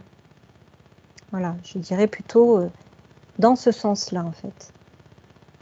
Et je veux aussi rebondir sur ce que tu disais par rapport aux origines galactiques. Alors, je sais que bon, toi, tu le travailles aussi, hein, tu creuses un petit peu, tu fais ton enquêtrice là-dessus. On sait qu'il y a des forces involutives, des énergies involutives aussi, qui ont la possibilité de s'incarner comme des énergies évolutives. Qu'en est-il là dans ce cas de figure? Est-ce que, tu parlais de reptiloïdes tout à l'heure, bon, c'est un petit peu l'image générique que l'on a des forces involutives aujourd'hui, même si on sait que ce ne sont pas les seuls, mais c'est l'image que l'on a à coller dessus. Qu'est-ce qui peut expliquer qu'une force involutive s'incarne et soit fonctionne comme ça? En fait, comment est-ce qu'on peut expliquer ça? Comment est-ce qu'on peut expliquer le côté involutif, alors que dans ce que j'entends, il y a toujours ce besoin de l'âme de s'élever. Alors que là, c'est quelque chose qui va tirer. Donc, est-ce que tu pourrais expliquer ou est-ce que c'est encore assez flou, soit dans ma question, soit déjà dans la possibilité de transmettre? C'est très clair. Non, j'ai très bien compris. Je pense que je vais canaliser tout simplement, mais j'ai mon idée. Maintenant, on verra si tu es d'accord. Je pense que là, c'est un sujet très délicat et d'après mon expérience, de ce que j'ai pu constater, ces forces involutives, alors il y a deux aspects. L'aspect de faire évoluer les autres à travers la dualité, puisqu'on est dans une dimension de dualité qu'on ne peut pas ignorer.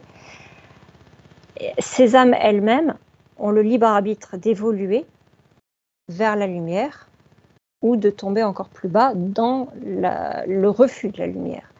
L'idée est que il y a dans l'univers une recherche d'équilibre, d'homéostasie, d'équilibre des systèmes.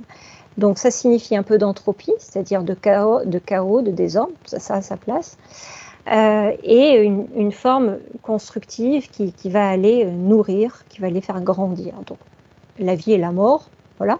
Et il n'y a pas de jugement là-dessus, ce sont simplement des polarités. Tout être involutif a le choix et c'est son objectif, parfois en tant qu'âme, de grandir vers plus de lumière et de conscience. Maintenant, je vais aller explorer, je vais aller me connecter, parce que je ne voudrais pas transmettre de bêtises non plus. Mais en tout cas, selon ce que j'ai vu et constaté, il y a le choix, et j'ai été confrontée à... Enfin, confrontée, c'est pas une confrontation, hein, c'est pas dans ce sens-là. C'est-à-dire que je me suis retrouvée dans des situations de lecture d'âme où il y avait des soucis énergétiques énormes. Donc avec des pollutions et des invasions massives. Donc il a fallu libérer cette personne-là dans ce que j'appelle le soin de l'âme, au-delà de la lecture. Après il y a la partie, on peut faire une partie soin évidemment. Le but c'est de trouver quand même une solution quand il y a quelque chose qui ne va vraiment pas. Et là je me suis retrouvée très régulièrement face à des êtres involutifs mais désincarnés. Là c'est encore autre chose. Mais quand ils sont incarnés, l'objectif généralement est quand même d'avancer spirituellement. Voilà. Quand ils sont désincarnés, là aussi ils ont le choix d'évoluer spirituellement. Donc certains ont choisi d'accepter la proposition que je leur avais faite de se diriger vers la lumière et d'autres n'ont pas voulu, et ça c'est le libre arbitre, et ils sont restés dans les ténèbres à cause de l'ego, à cause de la soif du pouvoir et puis par la peur aussi de la lumière et de leur propre lumière et de ce que ça représente et de ce qu'ils ne connaissent pas tout simplement, la peur de l'inconnu. Maintenant, voilà, pour moi, d'après moi, du constat que j'en ai fait, on est vraiment dans ce libre arbitre où on vient quand même pour faire des expériences dans le but d'en apprendre un peu plus et de grandir en conscience. Parce que la conscience, si elle ne grandit pas, même dans l'obscurité, hein, elle grandit, elle acquiert un certain nombre de connaissances et d'acquis qui ont la possibilité à un moment donné de permuter vers autre chose. Donc ça, c'est ce qu'on trouve en physique quantique, c'est-à-dire qu'à partir d'un seuil de densité critique, on peut passer, je prends l'exemple de l'eau, l'eau elle est liquide, à partir de la densité critique de 100 degrés, elle devient ébullition, donc elle devient vapeur, il y a un changement d'état, elle devient de la vapeur. De même, à partir de 0 degré, elle devient de la glace. De la même manière, la conscience peut passer d'un état à un autre, une polarité à une autre, en fait, d'un état d'être. Donc, c'est ce qui nous est proposé finalement en tant que conscience, qu'il soit incarnée ou désincarnée. Concernant la conscience incarnée, je vais poser la question, parce que je pense que, enfin, je ne sais pas si tu es d'accord, si ça te convient. je vais aller demander aux êtres de lumière, avec leur protection, ce qu'ils en disent, ce qu'ils en pensent. Est-ce qu'il y a finalement une évolution, quel est le but finalement, si je reprends ta question, de cette incarnation pour les êtres involutifs, hein, c'est ça, hein? Ok. Donc là, je vais me mettre en méditation quelques instants et puis du coup mettre en réceptivité pour aller voir qui se présente et qui veut parler à ma place, parce que c'est pas moi qui vais parler.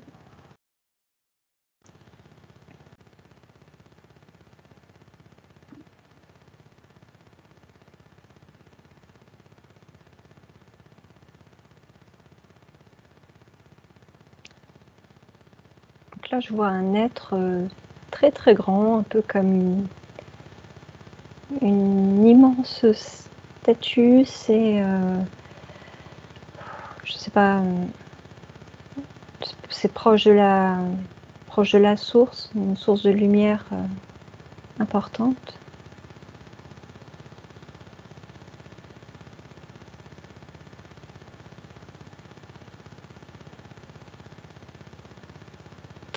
Le gardien de la porte des mondes.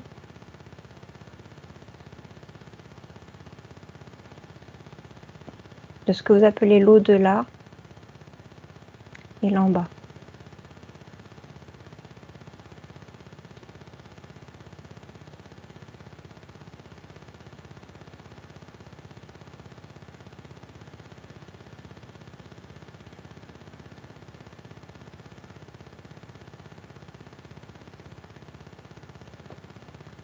La recherche d'un sens à l'incarnation est comparable à une graine plantée en terre qui naturellement, sans même se demander pourquoi et comment, grandit en germant, en se hissant, en se faufilant dans la terre, jusqu'à se diriger vers la lumière des cieux.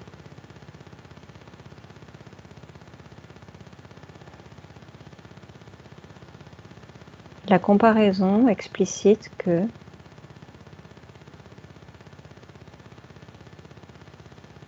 le niveau de conscience n'a d'égal que le niveau avec lequel on le regarde, on le considère. Ni bien ni mal, l'involution est une expérience à part entière, bénéfique et nécessaire pour mieux se connaître, connaître ses limites et se diriger selon le cheminement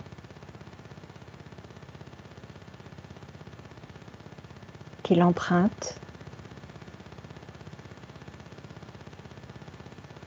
vers la prochaine étape, qu'elle soit à l'affleurement de la lumière, dans l'oubli de celle-ci, ou dans la quête de celle-ci. Cela n'est pas un problème.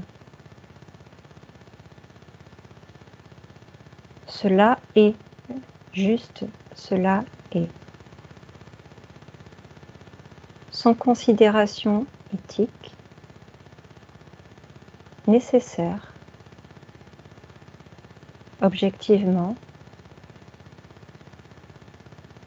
quand on considère que tout est un et que tout participe à la grandeur de la conscience de l'un, dans ses multiples facettes.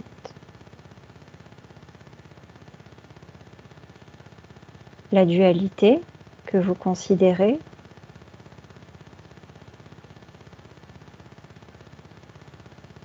vous met au défi, entre guillemets, de choisir Dans quelle direction vous avez envie de grandir?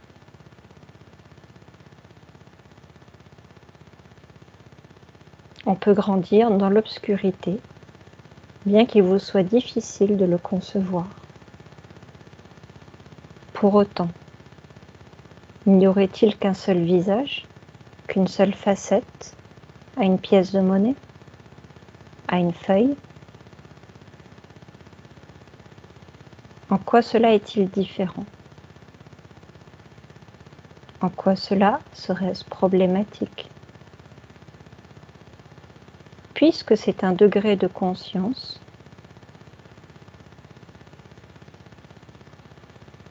dans l'inversion, entre guillemets, d'une polarité existante, indépendamment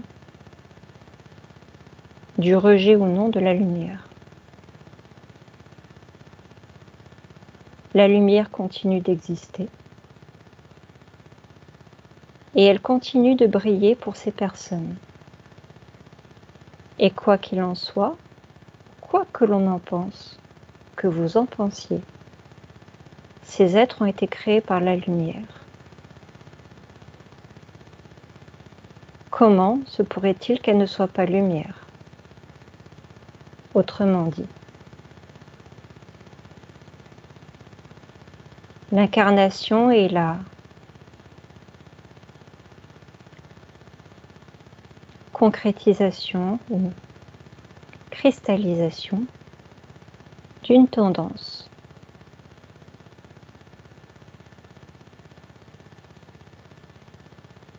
L'obscurantisme consisterait à renier ce qui a engendré cela, ce qui en est à l'origine. Et le choix du refus de la lumière de la part de l'âme n'en fait pas pour autant un obstacle ni un non-sens. Elle apprend jusqu'à ce que cette âme choisisse peut-être une autre bifurcation, une autre route, une autre expérience, une tentative d'acceptation de ce dont elle a peur, de ce dont elle ne veut pas, par méconnaissance et par oubli de ce qu'elle est fondamentalement.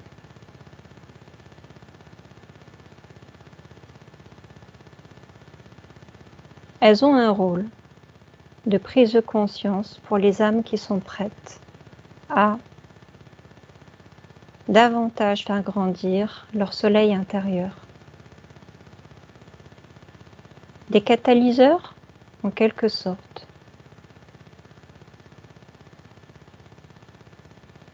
L'éphémère n'est pas destiné à durer. L'ombre ne fait que passer sous les rayons du soleil, n'est-ce pas? C'est donc un point de vue que vous avez qui considère, pour beaucoup d'entre vous, qui écoutez, que l'ombre prédomine sur la lumière dans votre monde, alors qu'elle est tissée de fils de soie de lumière qui vous relient tous les uns aux autres. Et qu'au cœur se trouve le cœur de votre source, et que tout ce qui est en train de graviter autour, tout ce qui est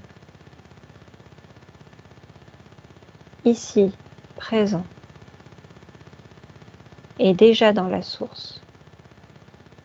L'involutif comme ce que vous appelez l'évolutif. La fusion du soi en un. Vous-même possédez des parts d'ombre. Dans quelle proportion? Est-ce un problème? Est-ce gênant? Voulez-vous changer cela? Cela est la vraie question. Cela est la vraie question pour tous. Tant que l'être ne veut pas, il reste en inertie, bien que l'inertie soit portée par les mouvements célestes et qu'elle soit une illusion par conséquence, comme une planète qui semble immobile, là où vous êtes installé, en train d'écouter. Vous voyagez dans l'univers. Où est donc l'inertie? C'est la croyance en celle-ci qui fait naître l'ombre, qui vous fige. L'involution serait comme une boucle rétroactive qui ne fait que tourner en rond,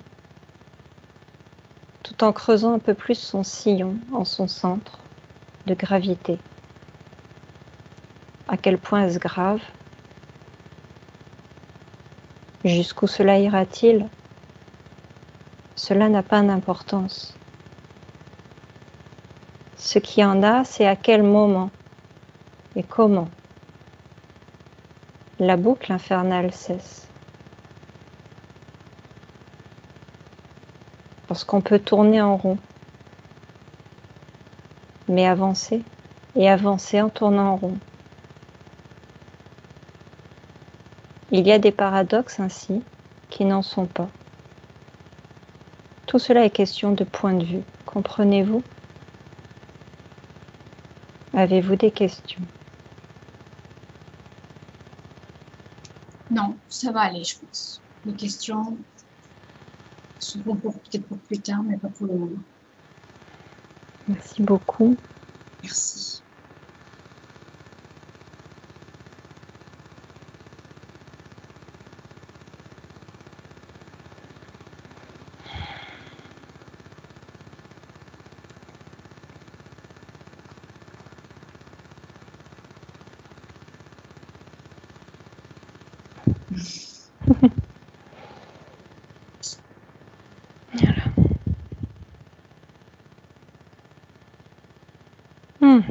C'est bon.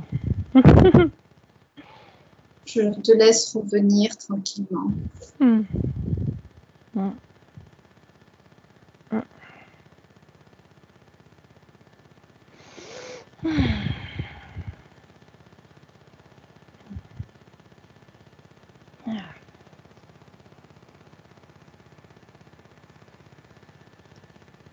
Je redescends. Ah, il m'a emmené assez haut. Oui, de toute façon, en effet, tout est toujours en fonction du regard que l'on va poser dessus. Voilà. Ça, c'est important. Plus tu vas monter haut dans les communications et dans tes connexions, et plus le regard va être large. Oui, exactement, oui. En fait, c'est ce qui nous invite à faire. Que le but, en fait, c'est peut-être celui-là, finalement. C'est d'arriver à regarder et à prendre de la hauteur par rapport à tout ça, mais aussi quand on est dans l'instant présent d'une situation involutive ou négative, le côté réactionnel du corps ou de l'humain que nous sommes, ne serait-ce que par la pensée par rapport à la situation, ne va pas permettre de prendre un plan au-dessus. Un être victime de maltraitance ne va pas pouvoir prendre un plan au-dessus. Non. Un enfant qui est défragmenté par la maltraitance ne peut pas, n'a plus cette possibilité d'aller. Et c'est là aussi où je parlais d'involutif, c'est-à-dire que quand on est confronté à un individu qui a été défragmenté, qui n'a plus cette possibilité de reconnexion, voilà, ça reste difficile de prendre de la hauteur et de dire et de tenir un discours d'amour, de paix et de lumière à quelqu'un qui ne peut pas le vivre. Non, Maintenant, parce qu'elle est dans cette situation, dans ce vécu, et qu'elle est bien obligée d'y faire face, et que c'est loin d'être aussi évident, même si, évidemment, on a ce point de vue-là, je constate que l'idée, c'est déjà d'apaiser la personne, de l'aider à se ressourcer, et de prendre la hauteur, ça se fera par l'intermédiaire de son âme. Parce que son subconscient et son corps physique est complètement surchargé d'adrénaline, est complètement envahi, complètement immergé dans le problème, dans ces fonds abyssaux finalement. Donc l'idée, c'est d'arriver à faire remonter la personne qui est au fond du trou, littéralement, à l'aider à reprendre son souffle, voilà, comme un peu sortir la tête de l'eau et dire c'est bon, voilà, maintenant tu peux te reposer, trouver un moment de tranquillité, et c'est à partir de là que tu vas trouver, qu'on trouve déjà cette force et cette ressource pour se dire ok, je prends un temps de pause, temps mort, et ok, il y a cette situation, mais une partie de moi peut arriver avec un peu d'aide, ou même par la méditation. Et quand la méditation n'est plus possible, quand la personne va trop mal, elle ne peut plus méditer.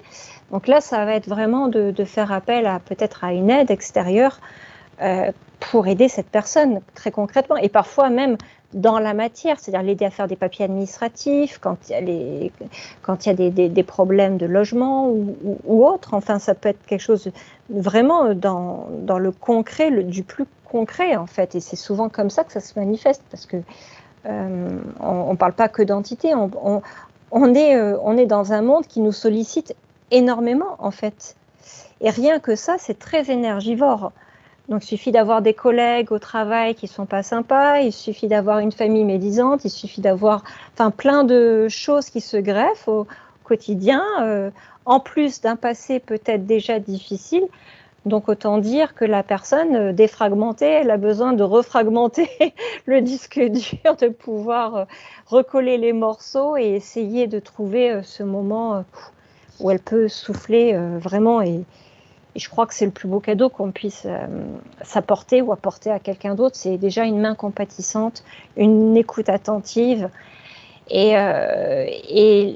la compréhension. Et c'est pour ça que la lecture d'âme permet aussi de souffler, parce qu'elle offre un regard différent et aussi des conseils, parce que ce que je n'ai pas dit et qui est extrêmement important, ce n'est pas qu'un décodage, c'est une guidance et un ressourcement par l'intermédiaire de l'espoir, de la lumière, de dire ce n'est qu'un passage, les choses peuvent s'améliorer ou vont s'améliorer, parce que de toute façon rien n'est définitif, toute chose a une fin, voilà. Et donc même si la personne se dit mais ça fait toute ma vie que je vis un enfer, d'accord, il y a eu des moments forcément où ça s'est un petit peu calmé.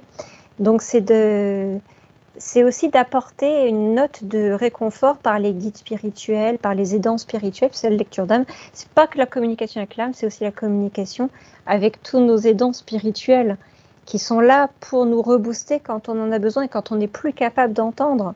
Parce que même des médiums ou des personnes à la spiritualité ou qui ont des capacités, à un moment donné, il n'y a plus rien qui passe.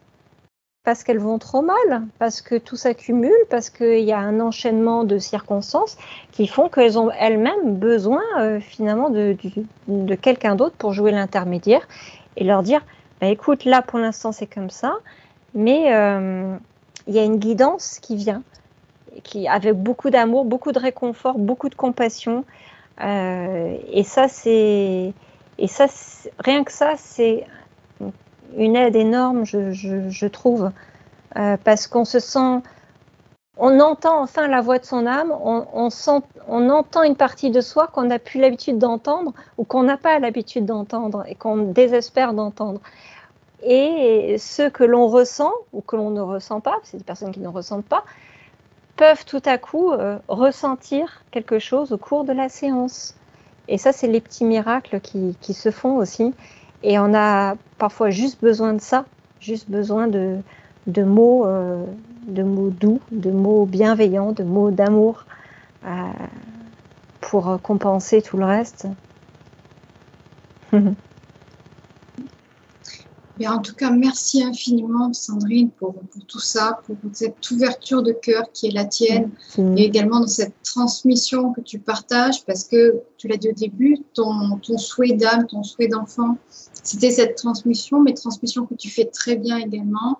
Je pense là dans les vidéos comme celle-ci ou sur d'autres chaînes, mais également sur ta chaîne YouTube, mais également aussi dans tes écrits et dans tous les partages que tu as, que tu véhicules. Et comme tu le disais tout à l'heure, aujourd'hui, tu te poses un petit peu en enquêtrice, en détective du galactique. Donc, c'est aussi une page, une porte supplémentaire que tu ouvres et une transmission supplémentaire qui s'installe pour toi. Je te laisse les mots de la fin. Sandrine, qu'est-ce que tu pourrais dire à ceux qui nous regardent là, maintenant, ici, par rapport à leur âme et un conseil, un avis, voilà. Oui. Je vais prendre quelques secondes pour bien méditer sur ce que j'ai envie de transmettre. Voilà. Ce qui me vient du cœur spontanément, c'est que votre cœur ne vous ment pas. En fait, je suis juste une intermédiaire, mais au-delà de ça, votre cœur vous parle en permanence, votre corps vous parle en permanence. Et de vous fier davantage à votre ressenti interne, c'est comme si vous vous fiez à votre boussole interne, à votre guide interne. Certes, il y a la béquille, voilà, la lecture d'âme, du soin, etc. Il y a les canalisations, les guidances. Ce que je voudrais vous offrir en partage, c'est la confiance que les choses peuvent toujours s'améliorer, la foi que tout est transitoire et que nous baignons dans un monde qui a certes tendance à vous couper de tout cela, qui abrutit d'informations et de saturation d'informations, mais que dans le silence intérieur, vous pouvez vraiment recevoir l'insondable et la lumière et la paix dans les moments où vous pouvez vous calmer. Si vraiment vous avez besoin d'aide, déjà, j'écris quelques livres. Donc, je vous présente celui-là. Peut-être que celui-ci pourrait vous aider, parce qu'il est quand même en rapport avec la lecture d'âme. Donc, ce sont des canalisations que j'ai mis sous forme de recueil. Il y en a d'autres que je rajouterai. Il y a des codes d'activation dedans. Vous verrez, ce sont des codes de lumière qui peuvent vous aider à vous sentir mieux, à vous apaiser. Donc, vous pouvez l'ouvrir comme un oracle et l'utiliser en ouvrant une page. Moi, j'ai ouvert au hasard. Je suis tombée sur la page, tout est déjà résolu. Donc là, ça peut déjà faire du bien de se dire « Ah bon, par rapport à la question que je me pose, tout est déjà résolu », de lire le texte. Il y a, pour les personnes qui ont besoin d'aller mieux, Le secret du bonheur, qui est un guide pour le quotidien, avec plein d'exercices, plein de décodages. Et que je trouve juste indispensable. Enfin, c'est pas pour en faire vraiment la promo, mais au-delà, c'est vraiment un guide pratique. Et pour les curieux des galactiques, il y a Voyage astral et Rencontres galactiques, qui est un recueil de mes expériences. Donc peut-être que ça vous parlera pour certains, pour l'intraterre, pour d'autres choses. Et voilà, ça c'est juste le passage. Sinon, gardez foi que tout peut aller dans le sens que vous voulez du moment que vous y mettez l'intention. Et les réponses viennent. Demandez et on vous répondra. Voilà, frappez, on vous ouvrira, comme dit le proverbe. Voilà, donc je pense que si vous avez besoin de réconfort, vous savez où me trouver. Je te remercie vraiment, Daniel. Après, vous pouvez aller sur ma chaîne YouTube où il y a beaucoup de choses qui sont diffusées, évidemment. Voilà, là, je suis en pleine enquête sur notre passé avec 2 livres qui verront le jour. Donc ça, pour ceux qui s'intéressent aux galactiques et aux origines de l'humanité, ce serait intéressant, même aux reptiliens, etc. Et pas que ça. Et voilà, donc voilà, je reste une intermédiaire. Je suis heureuse juste de pouvoir partager cette expérience avec vous. En tout cas, merci pour cette audience. Merci pour ta bienveillance, pour cette facilité que tu as à pouvoir aussi bien comment dire, formuler les questions et mener les entretiens. Je trouve que tu permets vraiment d'approfondir les sujets. Donc, merci beaucoup, Daniel. Merci à toi de ce retour. En tout cas, de toute façon, je mettrai tous les liens en barre de description comme d'habitude. Sandrine, on va pouvoir te retrouver dans différents endroits. Tu vas proposer aussi, tu vas participer à des salons de livres, je sais. Pour ceux qui auraient envie un petit peu plus de te connaître. Bon, il y a ton site internet, bien sûr. Et toujours les consultations, soit en présentiel, soit en visio, soit en distanciel. En tout cas, merci infiniment, merci Sandrine. Beaucoup. J'espère qu'on aura l'occasion de reparler de sujets divers et variés. Avec grande joie. Et pourquoi pas un sujet des galactiques et des origines de l'humanité. Ah oui, bien sûr. C'est un sujet tellement ouvert et tellement passionnant qui permettrait d'en parler pendant des heures, je pense. Ah et oui. Quiconque a la curiosité de savoir d'où vient cette humanité terrestre, parce qu'on reste quand même dans cette dimension, tridimensionnalité terrestre, dans cette humanité terrestre, j'invite à aller consulter tes livres et creuser chacun à son sens. En tout cas, merci infiniment, Sandrine. Merci à toi. Encore une fois. Merci aux êtres que tu as canalisés pendant cet échange. Merci à eux également de s'être représentés, d'avoir permis cet espace supplémentaire dans l'échange. C'est toujours magique et incroyable.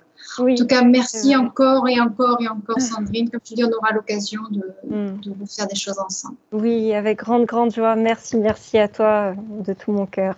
Merci à tout le monde pour votre écoute. Merci à tous. Bien, au revoir à tous et à très vite. À très vite. Au revoir. Au revoir.